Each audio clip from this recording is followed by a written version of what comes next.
大家好，歡迎嚟到新潮文嘅節目，我係你哋嘅主持郭正彤。最近就有一篇喺軍政界別廣為人討論嘅一篇文章喺網上廣傳，就係關於中美喺嚟緊新嘅形勢，中國似乎喺政策上邊、策略上邊似乎有所改變。呢篇論文分析就係嚟自有一位美國史丹福大學嘅政治學教授兼研究員，佢就指到經過咗習拜再會之後，經過咗香山論壇之後，就係剛剛喺北京最多人出席嗰個香山論壇，對呢個世界大國競爭、地區衝突同埋國際嘅體系點樣有一連串嘅改變。但係呢篇文佢嘅論文廣受傳播嘅原因唔係因為佢講嘅係呢個話題，而係好多人覺得佢以佢嘅身份字裏行間好似暗藏佢啲陰謀。呢篇論文寫得好有技巧，似是而非，令人哋睇完之後覺得佢好似講得啱，但係諗來好似唔多對路咁樣。點解有咁玄奇嘅呢？背後呢一位高級研究員佢自己亦都係空軍嘅預備役軍官，當然係效力美國噶啦。背後佢咩圖謀寫篇嘢，而導致華人世界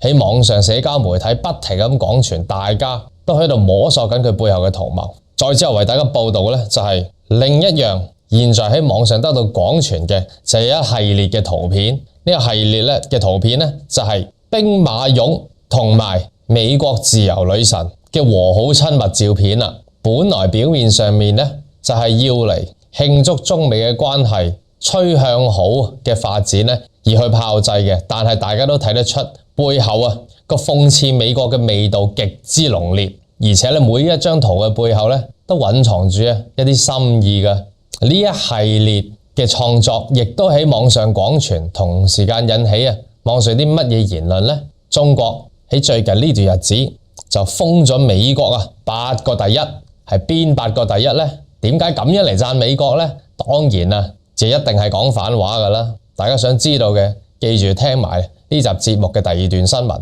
喺節目開始之前做少少呼籲先，新潮文嚟緊喺2024年1月為期12日嘅天府之國四川之旅就現在正式接受報名啦。有興趣嘅朋友就可以 WhatsApp 過去+852-6828-7447 揾潘小姐報名以及係查詢行程嘅。而喺呢條片最後嘅18分鐘，亦都有我親自錄製嘅行程介紹。大家有興趣嘅話，亦都可以翻到去呢條片最尾嘅18分鐘睇埋我親自錄製嘅旅行介紹影片嘅。由於呢個旅程係我格仔親自設計，所以到時我亦都會隨團出發。如果想同我格仔玩盡呢12日嘅話，就立即 WhatsApp 過去+852-6828-7447 揾潘小姐報名，或者睇埋我嘅旅行介紹影片之後再報名都仲得嘅。喺呢度期望到時見到大家。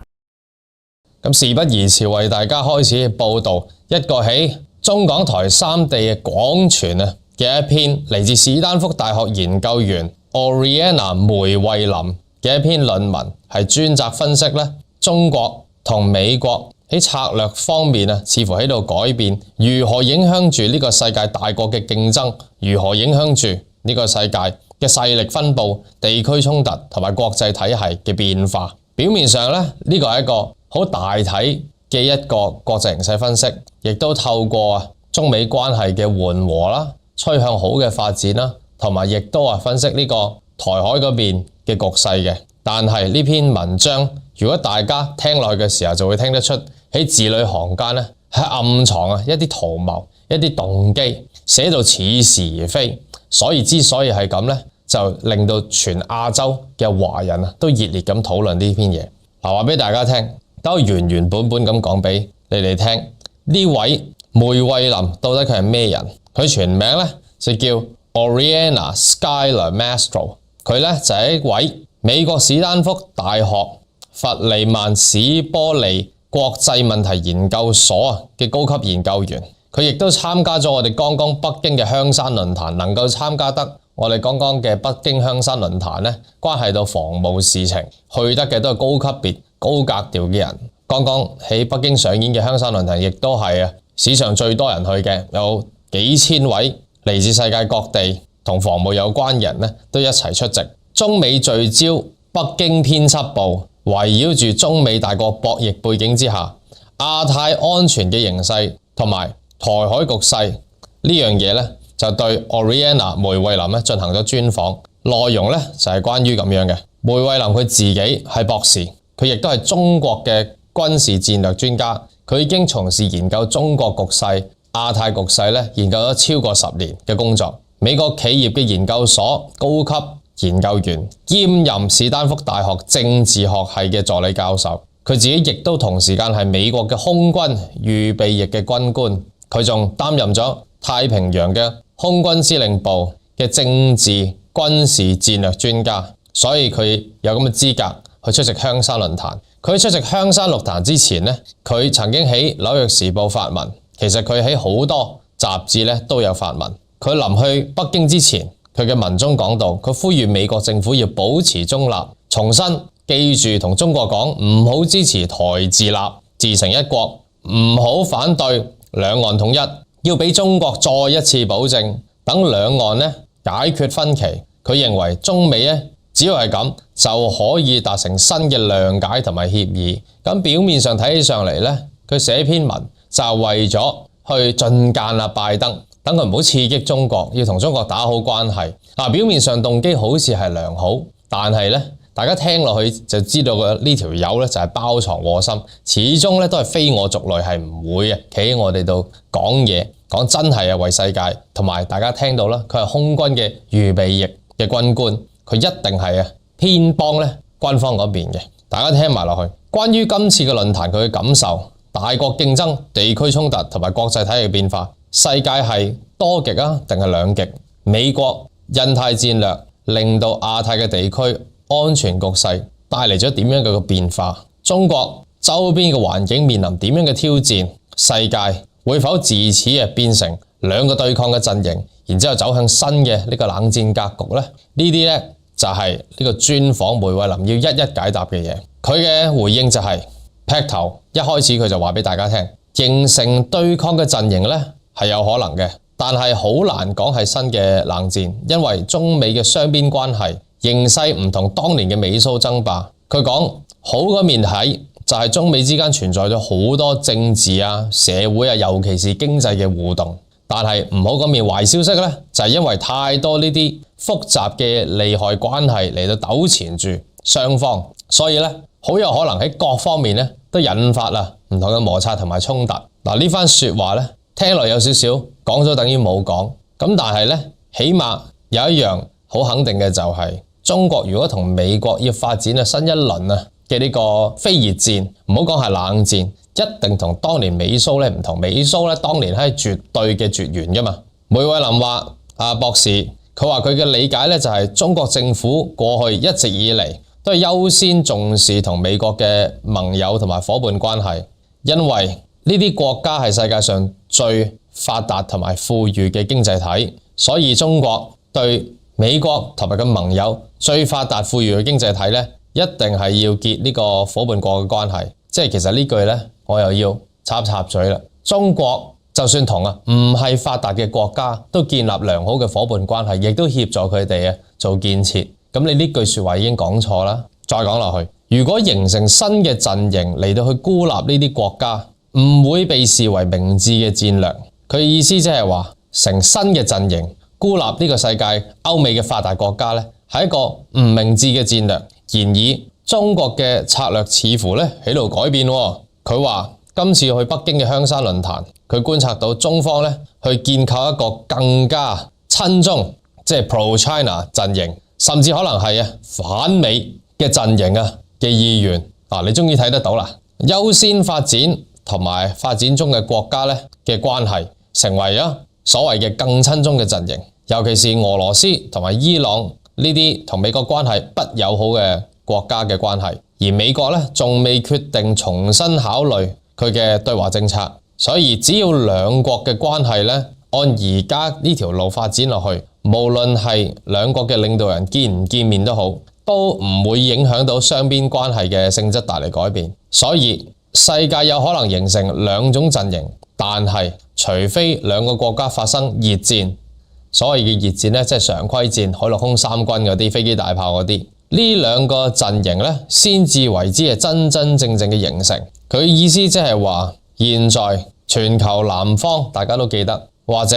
金磚五國同埋剛剛入金磚嘅6國，以及嚟緊排緊隊入金磚嘅組織國家，同埋參加一帶一路啊，希望同中國一齊發展嘅150個國家同經濟體，並唔係一個陣營，要發生咧真真正正嘅熱戰呢，先至為之代表咗佢哋嘅意願，佢咁嘅意思。現在嘅中國唔係20-30年前嘅中國，事實上美國過去對中國嘅經濟發展呢，一直持開放嘅態度。梅惠林博士講嘅，即使係10年前，中美都係保持住積極嘅雙邊關係。中國嗰陣時候呢，就已經係呢個世界嘅第2大經濟體啦。所以如果認為美國係對華強硬呢，認為美國係喺度應對緊自己嘅實力地位喺度下滑緊呢，咁講法係唔啱嘅。佢嘅意思係，而最終我哋睇到嘅係中國嘅軍隊從一個相對落後嘅狀態慢慢發展起嚟。美國對呢樣嘢係非常之焦慮，所以美國嘅政策轉為對華強硬。更多原因咧係處理安全嘅問題考慮，當前咧就係要改善兩國嘅關係咧，所以非常之困難。大家聽完呢一段之後咧，有冇發覺有啲唔妥啊？不如咁，大家將大家覺得唔妥嘅嘢咧記喺心入邊。我哋講完梅惠林講嘅一切咧，我哋嚟個大總結。關於亞太安全裏面嘅台海局勢，從美國嘅官方態度睇嚟咧，拜登多次提到要協防台省。台省係我講嘅咧，佢唔會講台省嘅，佢講台灣嘅。布林肯甚至話台灣嘅問題係屬於全球嘅問題。美國政府喺台灣嘅問題上面嘅立場、態度以及戰略嘅目的有啲咩新嘅變化呢？中美點樣可以喺台灣問題上面控制好管控到個風險呢？梅惠林咁講，美國嘅政府嘅政策就係要確保中國大陸係唔會對台灣用力量嚟到喐手嘅，並且喺中國嘅大陸如果對台省嗰度用軍備嘅時候呢，要協防台灣。美國幫助台軍強化佢自身嘅能力，在於擔心大陸會迅速拿下台省，而美國係嚟唔切嚟到支援嘅。喺軍事層面上面，梅惠林博士佢話佢認為軍事威脅係非常之重要。如果中國認為自己已經佔據咗某啲嘅軍事優勢，咁樣呢會令到即係如果中國有咁嘅諗法嘅話呢，係會令到台省嗰個局勢呢，台海局勢好唔穩定咁話。梅惠林話佢喺紐約時報嘅文章就係，這就是美國對於中國大陸和台灣的誤解。佢寫咗篇咁樣嘅文，這就是美國對於台灣同埋中國大陸的誤解。咁點解佢寫啲咁嘅文章呢？因為佢就係主力研究亞太嘅局勢，中國嘅軍事，佢已經搞咗呢樣嘢咧就10幾年嘅啦。好似由09年開始咧，已經着重研究亞太呢邊同埋中國台省呢邊嘅情況。咁我一陣間亦都會咧喺總結嗰個時候話俾大家，所謂研究其實係做啲乜嘢？呢啲智庫組織嘅成立，請呢啲研究員係要制定啲點樣嘅戰略方針。佢話佢寫嗰篇文中主要咧就要強調美國喺建構軍事威懾嘅同時咧，必須要非常之明確自己嘅目的。梅惠林佢話佢對美國對台灣以及中國大陸嘅承諾嘅理解係，美國想阻止中國大陸用力量嚟到統一台灣，但係美國嘅政策咧並唔係要阻止兩岸統一。佢深信認為喺特朗普執政時期，有啲人呢就有困惑，或者知啲唔知啲，但係大家有唔同嘅想法。大家呢無論係咩諗法都好，但係其實都係一心諗住純粹去保護住台灣呢個政治空間，呢個民主嘅政治空間啫。佢咁講，佢話佢個人嘅擔心呢就係，如果美國嘅政策偏向咗呢個方向，想要避免戰爭將會變得非常之困難，所以美國嘅目標應該係有限度嚟到協防台省，唔好咧離開咗應有嘅軌道。講到呢度咧，大家開始聽到有啲嘢又好似根據事實，又好似唔係，開始有啲似是而非啦。咁其實大家聽落個總結咧，就會明白呢個梅惠林咧到底係咩葫蘆賣咩藥。佢仲話佢想明確咁清晰表達兩點。第一點呢，就係中美嘅關係如果向前推進，唯一嘅方法就喺台省嘅問題上面呢達到某啲諒解。上世紀70年代末，兩國必須要處理呢啲棘手嘅議題，否則雙方喺呢個反客人主義同埋非傳統安全領域嘅合作呢就無從談起啦。第二，中美必須要承認雙方嘅政策同埋行為都已經發生咗變化。比如話頭先我提到大陸嘅軍隊而家已經非常之強大，現在針對台省嘅例行軍演呢就係最新嘅變化。嗱，呢樣嘢呢我要講少少注解。為咗了解梅惠林呢個人呢，咩葫蘆賣咩藥，我睇晒佢過去2023年嘅好多篇文章。佢其中一篇文章呢就係有提到過大陸嘅呢現在嘅例行軍演呢唔係純粹軍演，係一個彩排，係一個 rehearsal 啊，即係話係一個奪台嘅 rehearsal 啊，就告誡台省嗰邊呢要更加緊張，同埋美國呢對佢要更加協防咁話嘅。嗱，佢半年前寫過篇咁嘅文章㗎，但係而家呢講嘅說話呢又有冇出入呢？有冇些少方向唔同呢？佢喺度搞緊啲乜嘢呢？我轉頭會同大家講。嗱，呢個人呢好蠱惑嘅，佢曾經佢而家呢表明話自己係唔支持台自立，但係佢曾經亦都寫過篇文章呢，就話台灣應該自立，美國應該大肆宣揚咁承認台灣係一個自主嘅國家。呢啲咁嘅文章呢係唔夠1年前寫嘅啫。我點解佢會咁樣呢？轉頭喺總結呢，亦都會為大家一一嚟到道破美國同台灣嘅一啲政治活動。佢話相對而言呢出現咗新嘅變化，或者唔係第一次出現，但係喺數量同埋頻次上面呢不斷咁增加，所以佢認為中美之間任何可能係新嘅協議都應該考慮到呢兩方面嘅問題。佢頭先講過兩點，就係再重複一次，台省嘅問題中美之間呢要有某種諒解，即係一人要退一步。第二，中美呢要承認對方雙方過咗咁多年，由70年代到而家呢都已經好多改變啦。例如話內地嘅軍事力量非常之強大，經常呢都有例行嘅軍演。佢話嚟緊呢個協議呢，中美之間應該就住呢兩方面好好傾下。即係中國如果同意減少對台省嘅軍事力量 show muscle 嘅軍演，作為對美國嘅回報，咁喺承諾台灣嘅問題上面保持中立呢，或者唔對兩岸關係嘅行政進行干涉，即係呢，佢意思係話希望內地減少軍演，減少嚇親台省嗰邊嘅膽仔，咁呢，喺美國就會呢，亦都會退讓一步，承諾唔再干預兩岸嘅關係咁話。關於美國對台灣售武同埋協防方面嘅承諾，咁你又點睇呢？梅惠林呢樣嘢係經常強調嘅，拜登政府以及喺台省問題上面嘅立場同埋表達，梅惠林呢就喺度咁講啦。嗱，美國做出呢啲咁嘅承諾係根據台海嘅地區軍事力量平衡嘅狀態而定嘅。美國對台灣嘅軍事援助增加嘅原因，就係因為中國嘅軍方咧對台省嘅壓力增多咗。嗱，如果咧中國減少對台省嘅軍事威嚇，即係 show muscle 頭先講嘅，佢話我肯定美國將會願意考慮重新考慮佢協台省協防台省嘅軍事立場。但係梅惠林佢話我睇到嘅就係美國好擔心中國會喺台海嘅地區咧嘅軍事立場。中國擔心嘅係美國對台省嗰邊嘅政治立場影響，所以咧一個就係軍事，一個就係政治。嗱，兩方面咧都要讓步嘅。重申一次，佢想表達嘅咧就係只要中國減少對台省嘅軍事威嚇 show muscle， 美國咧就會停止用政治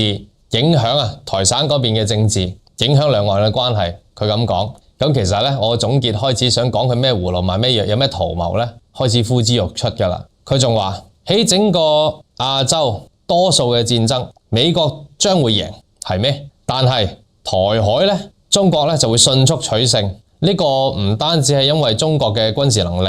而且都係同地理位置有關。美軍咧係遠遠離開台灣啦，唔知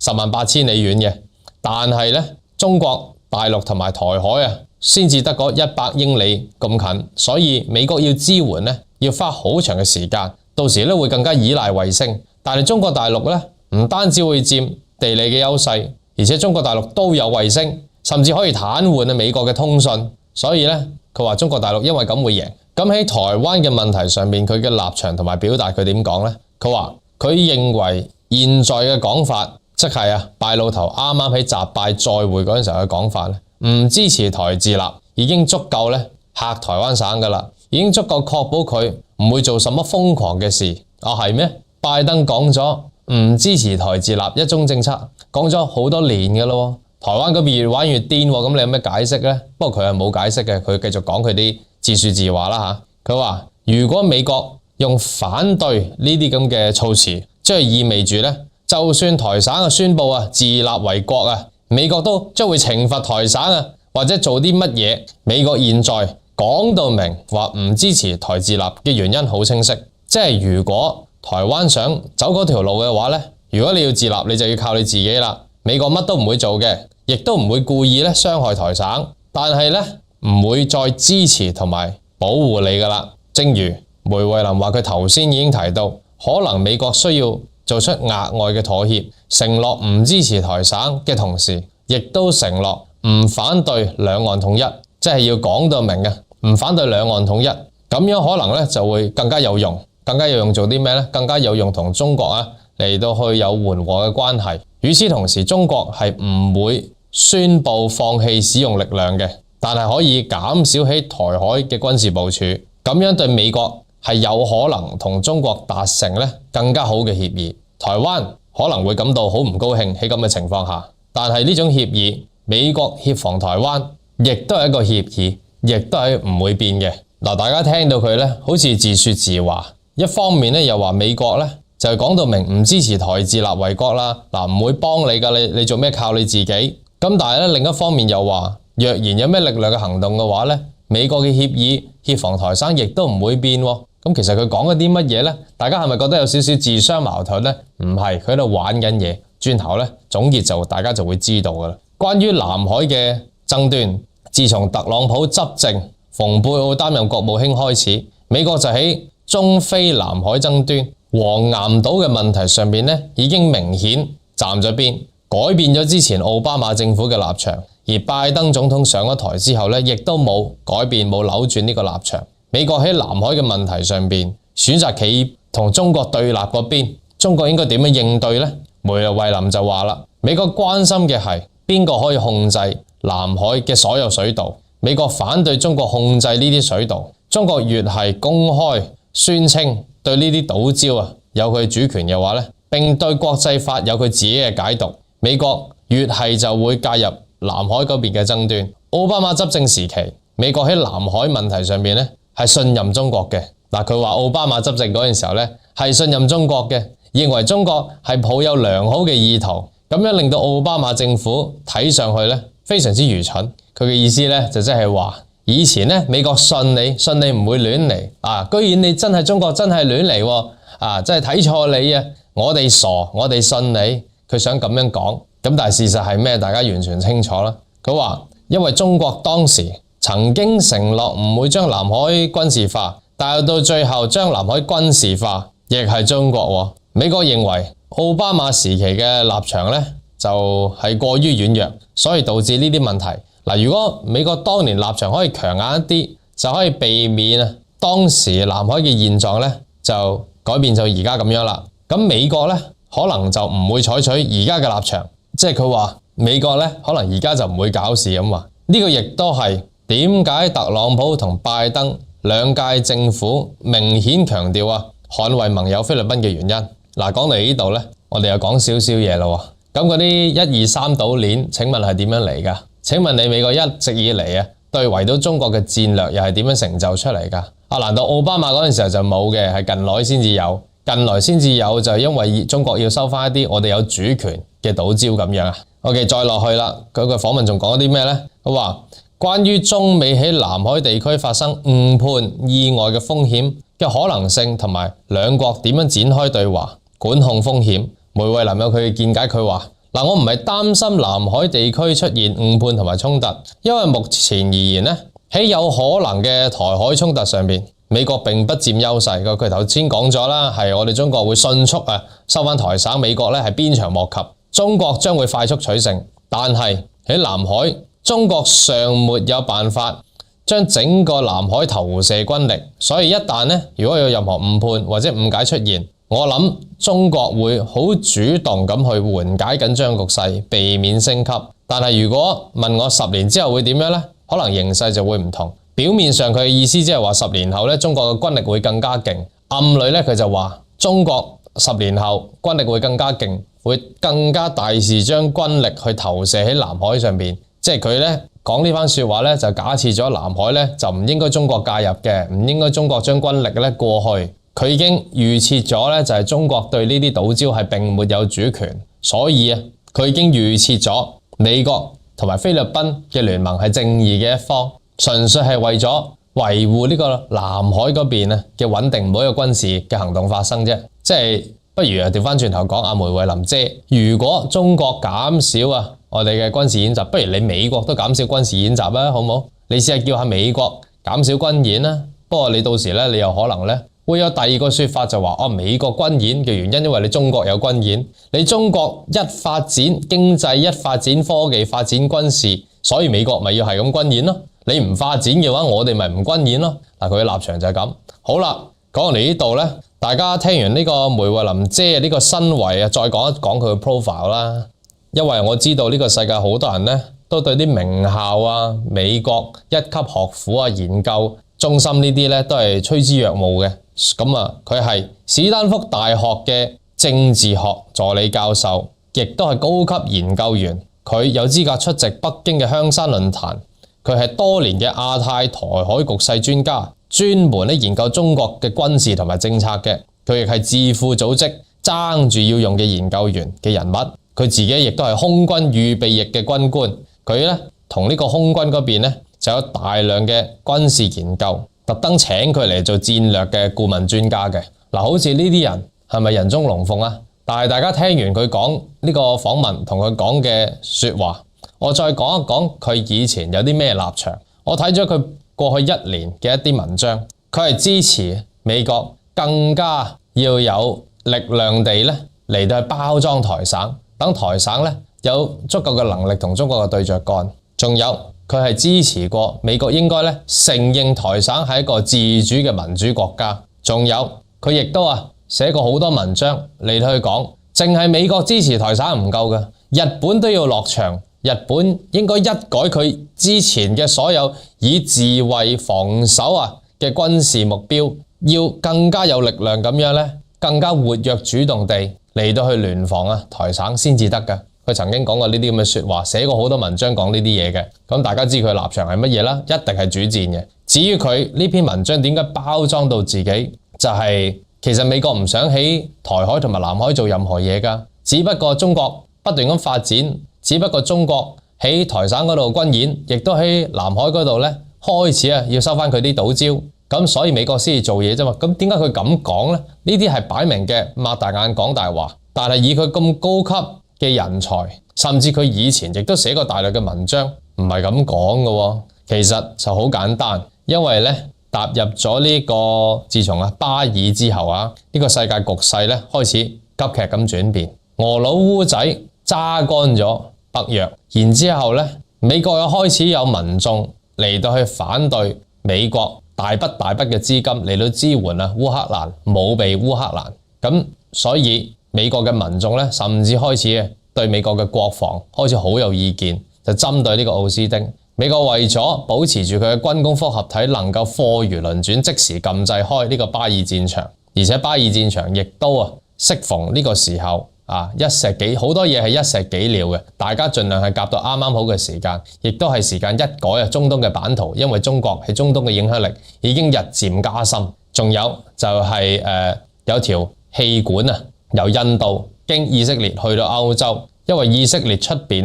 對開有個盆地咧，係有大量嘅天然氣，係根據10年前嘅一個地質學家研究所發現嘅，所以快啲重整中東嘅秩序，快啲佢哋可以開採呢啲資源同天然氣，重設中東嘅格局，亦都可以打斷中國喺中東嗰邊越嚟越深嘅影響力。啲軍事行動冇話邊個行先，冇話因為單一嘅原因嘅，大家都盡量做到一石幾鳥，先係一個明智嘅軍事行動。對美國嘅侵略戰略嚟講就係咁樣。但係要成就一個重整中東戰略嘅宏大 project， 呢樣嘢已經令到美國開唔到第三條戰線啦。仲有好簡單，2024年呢就嚟到，拜登要專心投入佢嘅大選工程，所以有啲人就話，好多內地嘅網民睇完呢篇文章就話，係唔係而家寫篇咁嘅嘢，因為表示到想同中國求和，想同中國求和，剛剛有個習拜再會，釋出善意就係為咗中場休息啊。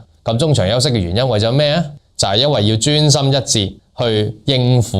內鬥，應付侵華嘅捲土重來，同埋美國根本兩條戰線已經非常之吃力。若然呢個時候唔同中國快啲摸一摸底，睇下中國有冇意欲用力量嚟到收翻台省。萬一中國用力量收翻台省嘅時候，美國係乜都做唔到嘅，忙到，所以咪要對中國釋出善意咯，所以咪要中場休息。咁所以呢個梅惠林先至咪寫篇咁嘅說話出嚟，寫篇咁嘅嘢，話點樣可以同中國讓步，咁就令到中國就維持住台海現狀，就唔會用力量急劇收翻台省啦。咁當然其他說話亦都係身為政治學教授嘅佢非常之政治正確噶啦。作為一個美國人，講到美國純粹係因為鼓吹民主價值，捍衛民主價值，所以如果台省係一個民主嘅地方嘅時候美國要想確保台省唔好俾中國收翻，咁影響咗佢嘅民主選舉。講得真係好聽，呢啲就係民主價值輸出，咁即係美國就有資格去全世界捍衛民主啦，有資格攞道德高地干預人哋嘅國家內政。實際係人都知道民主呢樣嘢係要嚟輸出嚟到搞人哋噶啦，係要嚟呃鬼食豆腐噶啦，係人都知道。仲有好似講到中國同美國嘅關係，我哋係人都知道美國不容許任何人挑戰佢喺呢個世界霸權嘅地位。邊個稍為有多少發展，科技發展、經濟發展、軍事發展，甚至喺能源嘅領域上面開始有啲 say 稍為有啲影響力嘅時候美國都要喐你嘅。仲有一樣非常之大嘅因素又唔講，就係呢個世界除咗能源之外有第二樣嘢亦都有同等價值，就係晶片科技。掌握晶片，掌握天下嘅一切事物咁滯。台積電呢？台積電點解呢位梅惠林博士你又唔講台積電係台省嘅經濟神山，若然中國收翻台省嘅時候台積電嘅科技同埋人員就落入掌中。點解你又唔講呢樣嘢呢？所以點都要美國點都要確保呢樣嘢唔好落入中國。如果萬一中國有啲咩行動起上嚟嘅時候美國甚至講過要炸咗台積電噶嘛，所以先至咁急要將台積電搬去美國咯。佢全靠張忠謀呢個老奸巨佢乜嘢人都唔幫嘅，佢淨係幫佢自己嘅啫，先至同拜登鬥智鬥力。所以現在台積電都先至仲喺台灣省。話俾大家聽，其實台積電並沒有同華為 cut 單嘅，佢其實亦都有同華為繼續咁做芯片嘅。所以點解梅惠林講嘅嘢一改以前嘅作風，同佢以前講嘅嘢好似似是而非，有一致嘅地方，但係又好似聽落好矛盾。其實好簡單，喺而家呢個局勢尤其是啲智庫組織平時做啲咩呢？智庫組織就係一班人研究點搞事嘅，簡單講，研究對外嘅戰略，用各種唔同嘅方法同埋數據。呢啲智庫組織研究員，尤其是梅惠林呢啲人就係喺呢個時候用呢個史丹福大學教授嘅身份有個政治學教授亦都出席過北京嘅香山論壇，就擺出嚟嗰個款好似好想促使表面好想促使中美嘅關係緩和，趨向好嘅發展，大家都唔好喐手，大家都唔好軍演，表面上就係咁樣，其實就係協助拜登嘅戰略。拜登呢個時候就一定唔可以揦着中國。拜登呢個時候踏入2024年，佢要專心佢嘅選舉，同埋俄烏巴爾兩條戰線已經顧此失彼，已經掏空咗拜登咁滯噶啦。仲有當然就係之前嘅集數亦都曾經講過啦，成個美國嘅呢個商界龍頭巨企、科技界嘅巨企一齊出席呢個 APEC 嘅晚宴，要同習主席會面。表面上面就係大家睇到就係大家對中國嘅大經濟體、大市場好有興趣，暗面就係一齊出嚟到同時間逼拜登，你試下唔同習主席搞好個關係，等我哋享有中國嘅市場就集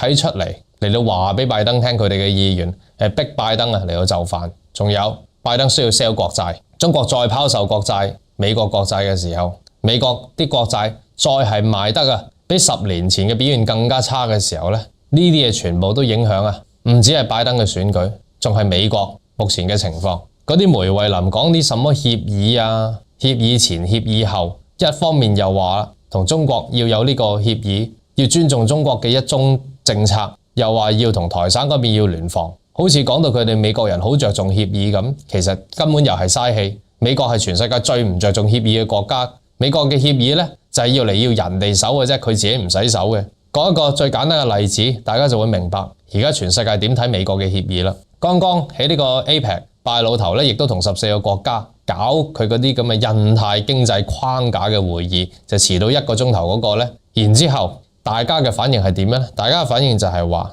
你遲到1個鐘，你根本就當我哋呢個印太經濟框架冇到，亦都唔尊重我哋14個國家。但係同時間，特朗普喺另外一邊就講啦，特朗普話：嗱，如果我上任嘅時候咧，就即刻取消咗呢啲無謂嘅經濟框架。咁即係咩啊？咁即係再睇翻美國嘅往績，美國咧嘅協議咧係隨時可以彈出彈入，伊朗核協議可以退出，巴黎氣候協議可以退出。咁今日同你整呢個什麼印太經濟框架，尊重你美國嘅計劃，尊重你美國嘅意願。原來特朗普一上任嘅時候咧，又廢除噶啦。咁即係呢樣嘢變成咗美國搞嗰啲協議咧，好多各國咧都會純粹呢個觀望態度，係唔會投入嚟到去協助嘅。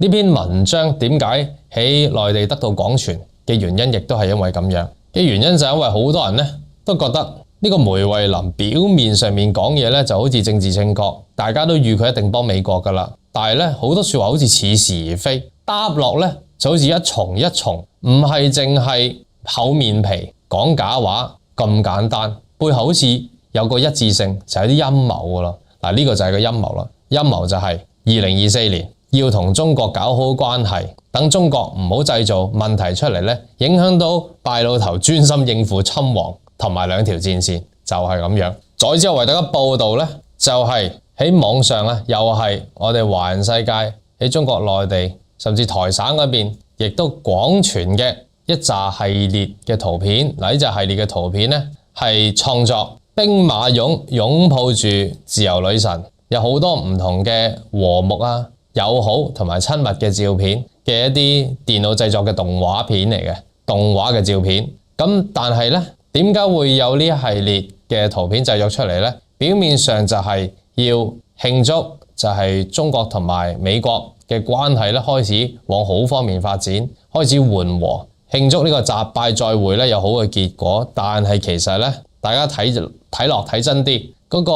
諷刺味道係非常之濃嘅。嗱，就同大家一齊嚟到去睇下啦。自從中美關係開始緩和，三藩市嘅中美習拜再會之後，網上就流傳呢啲兵馬俑啊同呢個自由女神嘅照片出嚟。嗱，大家睇下啲照片咧，好多唔同嘅，喺呢個社交媒體咧不停咁廣傳，甚至喺美國嗰邊咧啲人都睇完之後咧，連啲美國人都笑，有佢哋握手啦嘅照片啦，友好嘅照片啦，跟住開始咧唔止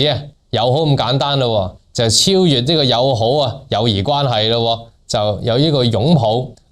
喺個擁抱面對呢個日落西斜，深情對望，甚至有自由女神小鳥依人嘅一面。跟住唔止深情對望小鳥依人，仲有毛主席做證婚人，有兩個結婚。嗱，睇到呢度嘅時候咧，好多人咧就開始覺得啦，咬牙切齒做咩？我哋中國堂堂男兒，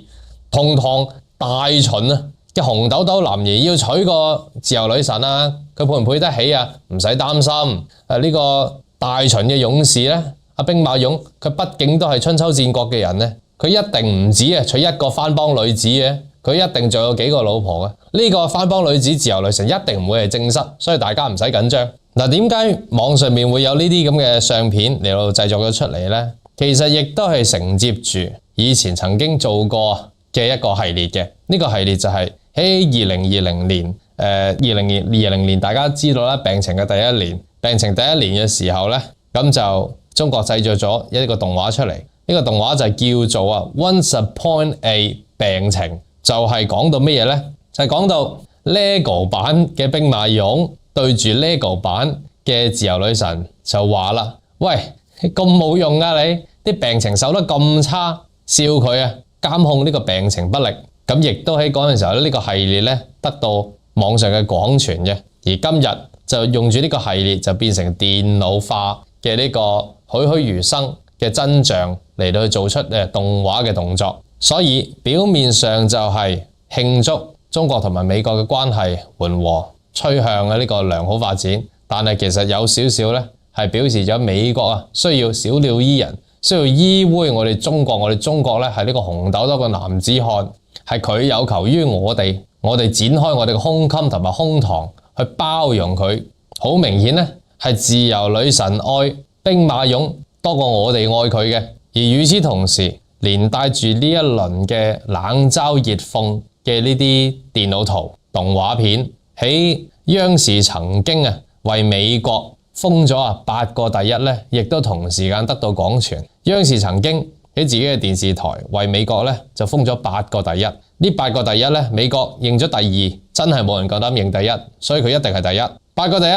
一就係美國係呢個世界 No.1 抗病失敗嘅國家。另外第二，美國係呢個世界排第一嘅病情擴散得最多嘅國家。美國亦都係呢個世界第一呢個貨幣濫發嘅國家。美國又係呢個世界第一炮製呢個虛假信息嘅國家。仲有美國咧又係世界第一喺個政治上面咧甩鍋即係卸膊嘅國家。仲有美國係呢個世界第一呢個政體分裂嘅國家。跟住美國就係喺呢個病情嘅動盪得最厲害世界第一嘅國家。最後第8點，美國咧就係如果你追源溯始，所有呢個世界嘅客人主義分子咧，全部咧都係嚟自美國第一嘅國家。係啊，但係其實即係大家咧原來將呢個世界所有呢個客人分子客人活動，我哋將啲事情同埋呢啲組織嚟到去追源溯始嚟到研究一下咧，不難發覺大部分都係同美國有關嘅。所以官媒咧，我哋中國嘅央視曾經咁樣嚟到去貶低過美國，咁連同最近冷嘲熱諷美國因為美國要低聲下氣求我哋習主席對我哋釋出善意嘛，所以呢排咪咁多呢啲嘢嚟到冷嘲熱諷佢咯。所以最近咧就喺網上係咁廣傳啦。嗱，我自己點睇咧？話俾大家聽，央視會唔會係有佢嘅政治意味，亦都有佢嘅政治計劃咧？其實央視喺佢推出任何言論或者任何電視節目娛樂咧，其實亦都係配合埋國策嘅。我講個例子，就係最近咪拜老頭同埋我哋嘅習主席習拜再會嘅，喺同時間習拜再會嘅同時，央視就重播一套電影叫做《黃河絕戀》。呢個《黃河絕戀》咧，就係好多人都講到係央視特登喺中美關係去會面嘅時候咧，特登係帶呢個風向，係一個信號嚟嘅。但係好多人就話啦，會唔會巧合咋？大家知唔知《黃河絕戀》係講啲咩？《黃河絕戀》咧就係一套電影，就係講翻喺呢個二戰時期美國嘅一個飛行員因為俾日軍咧就打咗落嚟，所以咧佢就被逼急降落咗喺呢個中原嘅土地上面咧，就身上就唔係好掂啦，有傷啦，咁咧所以咧就咁啱遇到中國嘅解放軍，亦都得到咧我哋中國解放軍嘅女軍醫咧悉心咁照料，我哋中國嘅民眾咧對佢救援同埋對佢嘅協助。咁呢套電影嘅《黃河絕戀》咧就係講呢個美國嘅飛行員點樣同中國嘅解放軍嘅女軍醫咧一個浪漫嘅故事。對上一次播過呢個電影嘅咧就係2019年嘅6月19號。當其時又係咩時候啊？當其時就係 G20 開會，特朗普同習主席嘅對話就播呢套電影，所以咧佢選擇播呢啲電影咧係有佢嘅政治意味嘅。大家如果唔信嘅話咧，就可以留意下，但凡中美關係搞得唔係咁好嘅時候咧，有多少爭拗嘅時候咧，咁就會播啲紀錄片㗎咯。例如話抗美援朝長津湖呢啲電影咧，又就嚟會出翻嚟㗎咯。咁但係咧，如果要中美關係咧搞翻好嘅時候咧，又會播下啲北京遇上西雅圖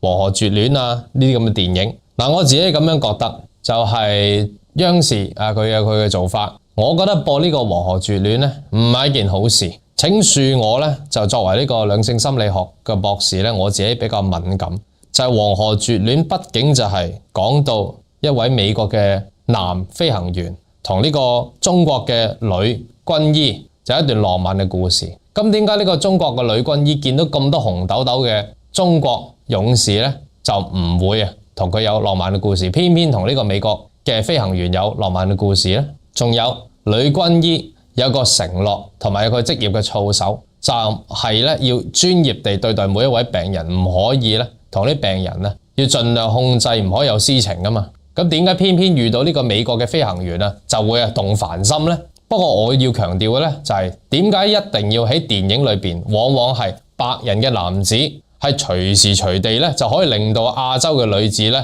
嚟到對佢青睞，對佢動心。點解啲電影經常係咁樣？嗱，我就比較喜歡咧兵馬俑令到呢個自由女神投懷送抱呢個啦，應該係我哋中國嘅紅豆豆嘅男子令到西域嘅女子投懷送抱至係噶嘛。嗱，可能大家覺得咧我咁講會有少少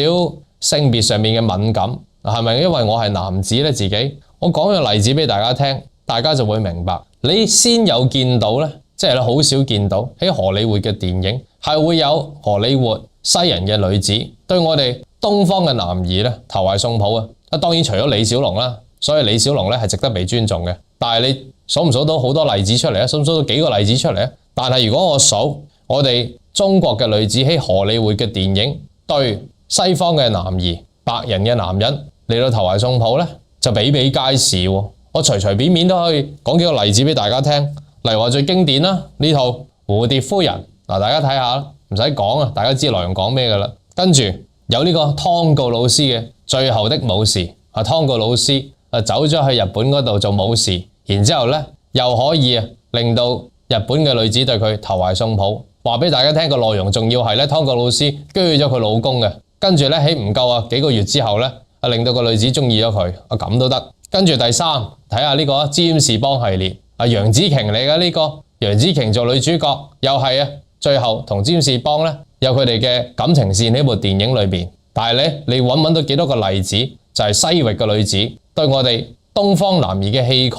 勇武以及我哋嘅才華、青眼有加，跟住咧就投懷送抱啊！你會唔會見到啲咁嘅情節咧？唔好話我兩性別敏感或者敵視。呢個完完全全荷里活完全知道自己做緊啲乜嘢，男女之間咧係永遠唔係一視同仁嘅，呢個就係一種侵略，就係永遠做到咧佢好似西域佢哋呢啲荷里活嗰啲男人咧就永遠做到最 man， 佢啲美國人咧永遠做到最 man 最有魅力。你全世界嘅唔同種族嘅女仔咧都會對佢投懷送抱咁樣，所以我唔喜歡呢套《黃河絕戀》，我喜歡呢個兵馬俑令到自由女神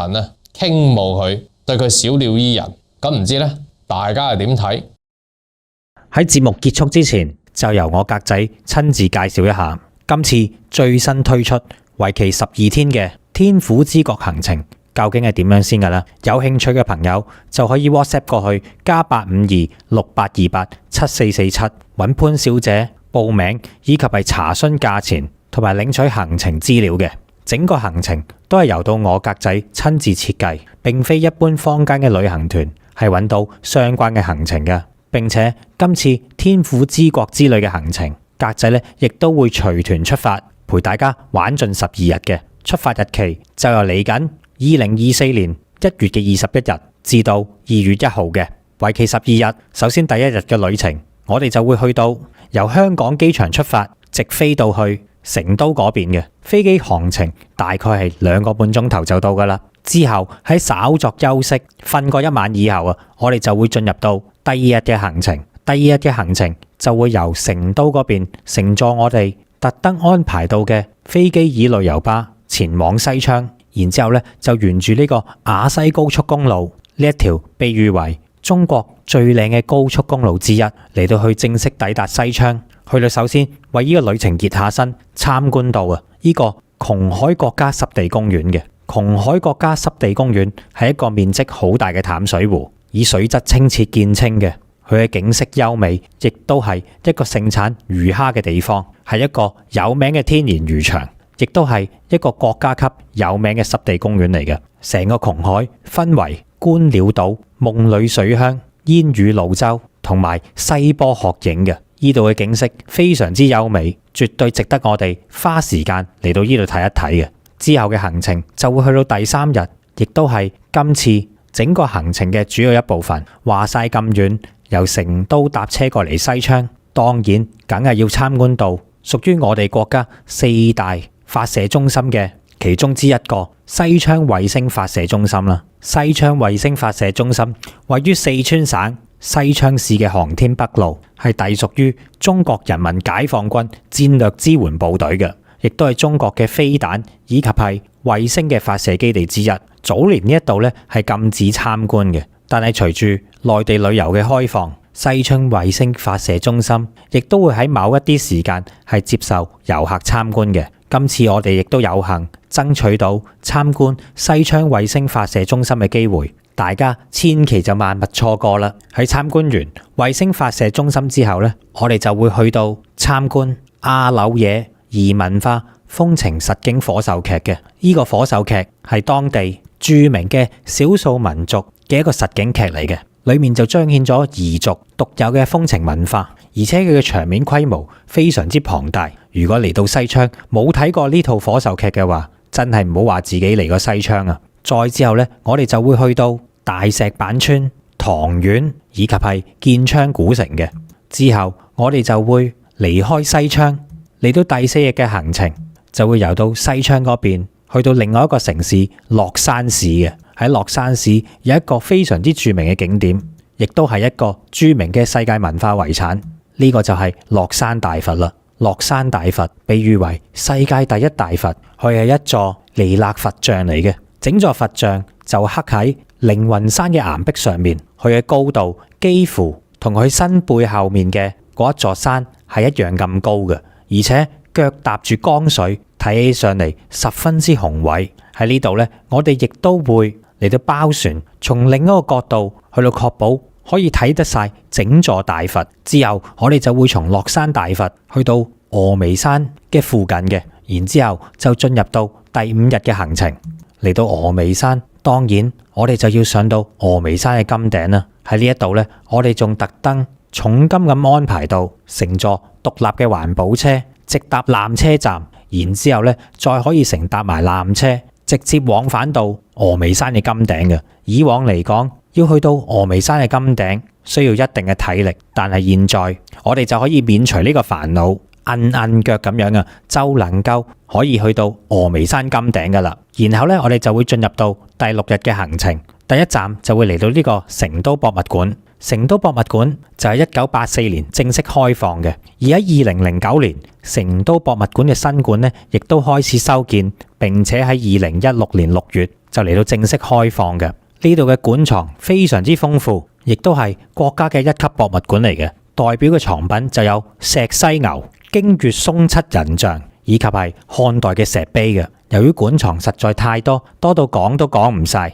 正所謂要了解一個地方嘅來由，去到當地嘅博物館去了解就係最好嘅第一步。當大家進入到博物館之後，就會了解到點解四川係會叫做天府之國。喺天府之國呢個名詞背後，包含住整個中國由戰國時期去到魏蜀吳三國鼎立嘅時期之間嘅歷史嘅。之後呢，我哋就會去到位於四川博物館附近嘅武侯祠。武侯祠呢個祠佢相當之特別，佢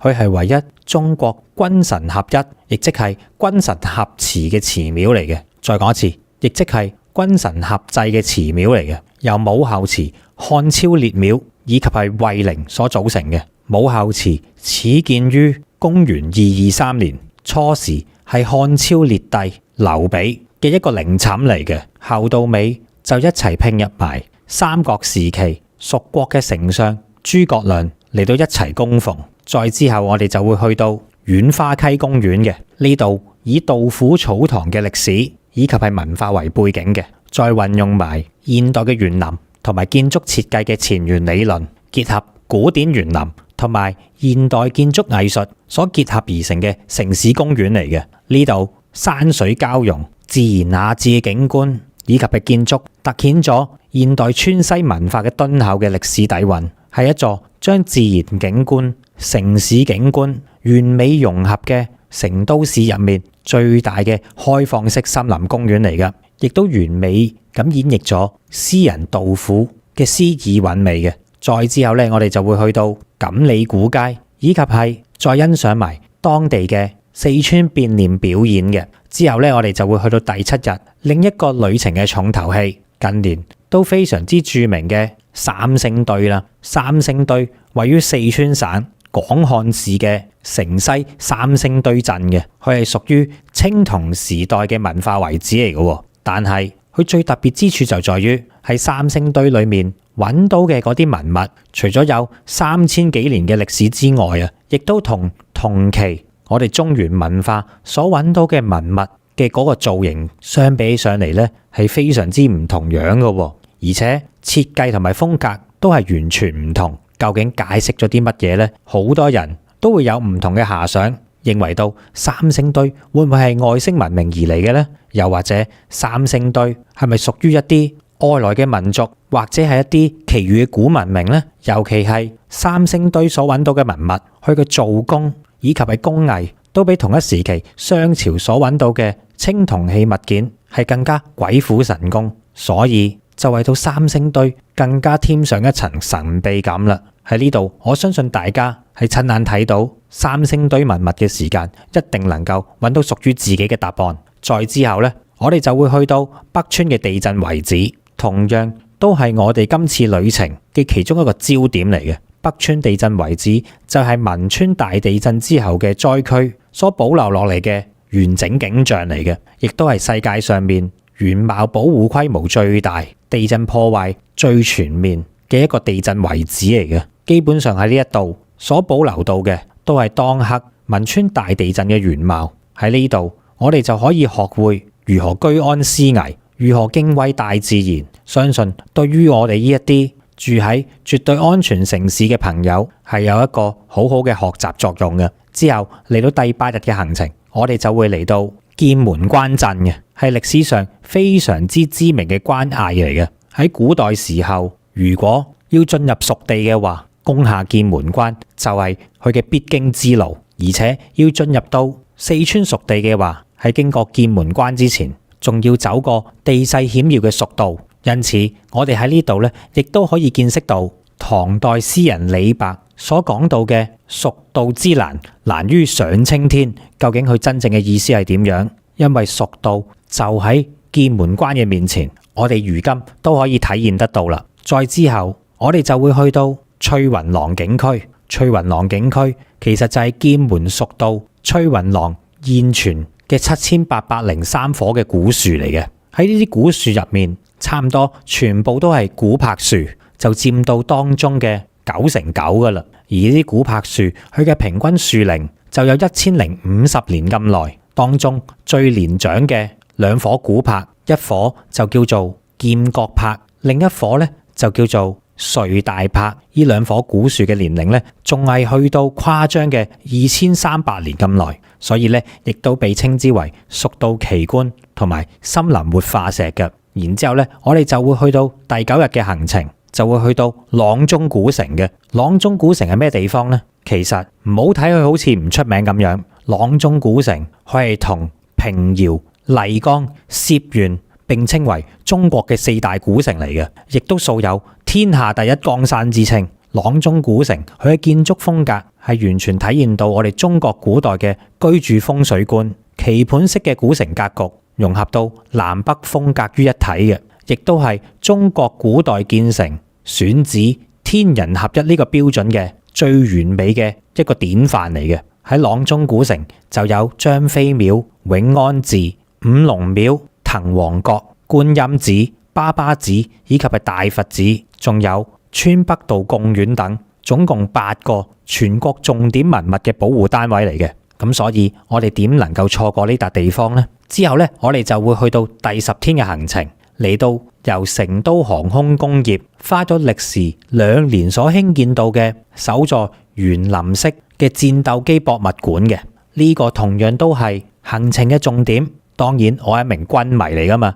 梗係中意參觀呢一笪地方啦。喺呢一度就陳列咗9款唔同嘅戰鬥機嘅，佢哋分別就有殲5型嘅戰鬥機、殲7型嘅戰鬥機，出口到去巴基斯坦嘅梟龍戰鬥機，以及係作為我哋中國空軍現役3劍俠之中嘅其中兩款殲10嘅戰鬥機以及係殲20嘅戰鬥機嘅，而當中仲有另外兩款系列嘅無人機，分別就有翼龍系列嘅無人機同埋天賜系列嘅無人機，總共3架。嗱，當中我哋要注意到啦，喺呢度所擺放到嘅殲20戰鬥機呢，佢係呢度嘅亮點之一嚟嘅。原因就係想當年喺2007年殲20研究立項論證嘅時間啊，就整咗一架全尺寸嘅金屬樣機嘅。而呢一架最早嘅殲20概念機，其實就係放喺依個園林博物館裏面嘅嗰一架殲20啦。因此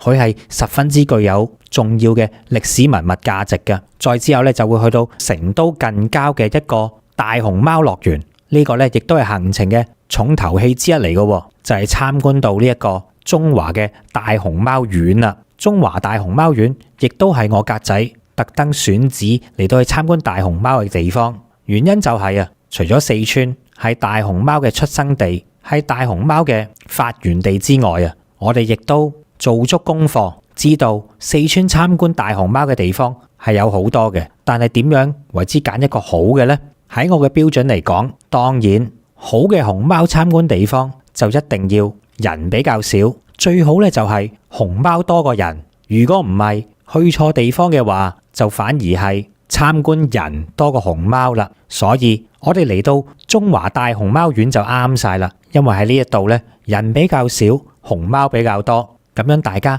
就可以毫無障礙睇清楚呢度活潑可愛嘅熊貓，仲可以作出近距離嘅接觸。呢一種感覺係喺其他嘅動物園唔能夠感受得到嘅。再之後呢，我哋就會參觀到我哋中國人古代嘅智慧結晶都江堰千年水利工程啦。喺古代憑住有限嘅人力以及係建造技術，究竟我哋點樣利用到我哋嘅智慧嚟到治理岷江嘅水患呢？唔講唔知，都江堰水利工程其實距離現今已經超過2270年嘅歷史噶啦。但係即使時至今日過咗2000幾年啦，都江堰水利工程依然繼續運作當中，係繼續令到四川嘅人民受惠嘅。如果冇咗都江堰嘅話，其實都好難有天府之國依達咁富庶嘅千里平原。所以嚟到呢度，我哋一定要好好咁去睇下屬於我哋中國古代人嘅智慧究竟有幾咁厲害。之後呢，我哋亦都會去到都江堰嘅仰天窩熊貓自拍廣場，睇到佢嘅造型都覺得非常之得意。然之後呢，亦都會去到都江堰西街以及係成都嘅春熙路步行街。春熙路步行街係成都最繁華嘅商業街嚟嘅，就由春熙東路、春熙西路、春熙南路以及係春熙北路4條嘅步行街組成。當然近嚟都非常之熱爆嘅太古里，亦都係出名多靚仔靚女網紅經過嘅地方嚟嘅。然之後我哋亦都會去到另一個古色古香嘅網紅打卡點，成都嘅闊澤巷子。喺呢度咧，記住去到影多啲相，因為咧效果非常之出眾噶。再之後就嚟到第12日嘅行程，我哋喺臨上飛機之前就會嚟到去見識一下四川獨有嘅茶文化。因此咧，我哋就會嚟到著名嘅觀音閣老茶館。呢個老茶館咧已經有上百年嘅歷史啦。佢嘅建築就係典型嘅川西地區清雅房嘅建築嚟嘅。由於佢嘅年代遠久，所以都幾有嗰股滄桑感嘅。呢個茶館無論從佢嘅建築陳設，仲有茶客，都透露出濃濃嘅歷史感嘅，亦都係最具四川文化嘅特色。然之後我哋就會搭專車前往成都天府機場，直飛到香港，就嚟到結束今次為期12日嘅旅程噶啦。喺呢度順帶一提，今次呢一個12天嘅天府之國旅程，格仔係會隨團出發嘅，因為話晒呢個行程都係我設計噶嘛。而且我哋喺全程所安排到嘅旅遊巴呢，都係俗稱2+1座位嘅飛機椅旅遊巴嚟嘅。佢嘅座位非常之闊，係我哋特登預訂，唔係一般出邊嘅旅行社可以坐得到嘅。再嚟，我哋仲會為每一位團友特別加送到每人一張夠晒呢12日旅程所用到嘅一張數據漫遊電話卡嘅。呢張數據漫遊電話卡係可以直接連通香港，所以即使身處國內都可以暢通咁使用到類似 WhatsApp 啊、睇 YouTube 啊，或者去登入翻你哋香港嘅電郵嘅。